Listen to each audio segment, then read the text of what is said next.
আহি আছে আমাৰ কালিও গণিছো 18টা আহিছে এক লগত সদায় আহি আছে গাঁৱতো সোমাইছিলে কালি গাঁৱতো সোমাই আছে আমাৰ এই পথাৰত দুই দেখ খাই চেচেই কৰিলে হাতী আৰু সেইটো আৰু কাটিবলৈ নাই আৰু এইটোত আপোনালোকে চাইছে আৰু এইটো চাওক কিমান খাই আছে হাতী যদি এটা খেতিৰ পৰা যায় তেতিয়াহ'লে সেই খেতিটো ব্যৱস্থা কি হ'ব কওক কেঁচা ধান কচুকি দিলে খতম হৈ যাব চব আৰু খাইছেও বহুত আৰু ধৰক 18টা হাতী এটা একফালৰ পৰা গ'লে এবিঘা ধান লৈ যায় একেবাৰে তেখেতৰ হাত ভৰি আৰু সৰু নহয় আৰু কি কি অনিষ্ট কৰিছে অনিষ্ট গাঁৱত এতিয়া হোৱা নাই বাৰু এতিয়ালৈকে কিন্তু কালি সন্ধিয়া সোমাইছিলে গাঁৱত 5টা সোমাইছিলে গাঁৱত সন্ধিয়া ধৰক আপোনাৰ 8:30মান পাৰিছিলে আৰু খালি ধান খেতি নষ্ট কৰিছে ধান নষ্ট কৰিছে কিন্তু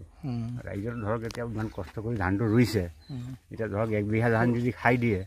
তেতিয়াহ'লেতো আৰু মানে দুখীয়া মানুহ কিছুমান অসুবিধা হ'ব অলপ আমাৰ যিহেতু ইয়াত কাজিৰঙাখন ওচৰতে ইয়াত হাতী অনেক উপদ্ৰৱ চলি আছে ৰাইজে কেঁচা ধান কাটিবলগীয়া হৈছে ফৰেষ্ট ডিপাৰ্টমেণ্টটো আহে কিন্তু ইয়ালৈ নাহে কিন্তু তেওঁলোকৰ যিটো কাজিৰঙাৰ মানে যিটো ৰাস্তা মেইন ৰাস্তা সেই ৰাস্তাতে সিহঁতি সংৰক্ষণ দি গুচি যায় কিন্তু হাতী তাৰ মাজতে পলাই আহি আমাৰ এই ৰাইজৰ ধান খাই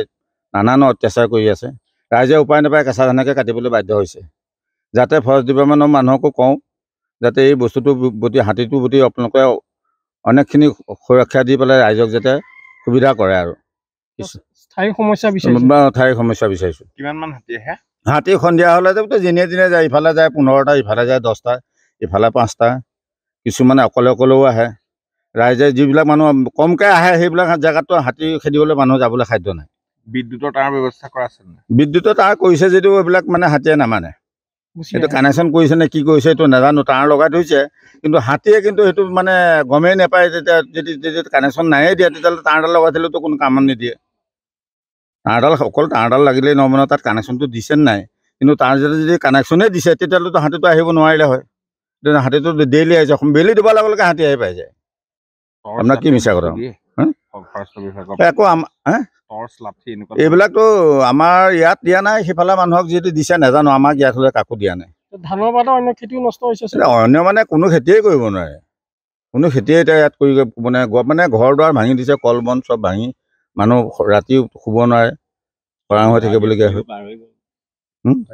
সেয়ে চলি আছে আমাৰ ইয়াত খাদ্যখন সন্ধিয়া হ'লে মুঠতে মানুহ সজাগ হ'ব লাগিব আৰু লাইনটোতো গ'লেতো আৰু মানুহ আৰু থাকিবলৈ অসুবিধা হ'ব পাৰে লাইনটো থাকিলে অকণমান সাৰ এটা থাকে আৰু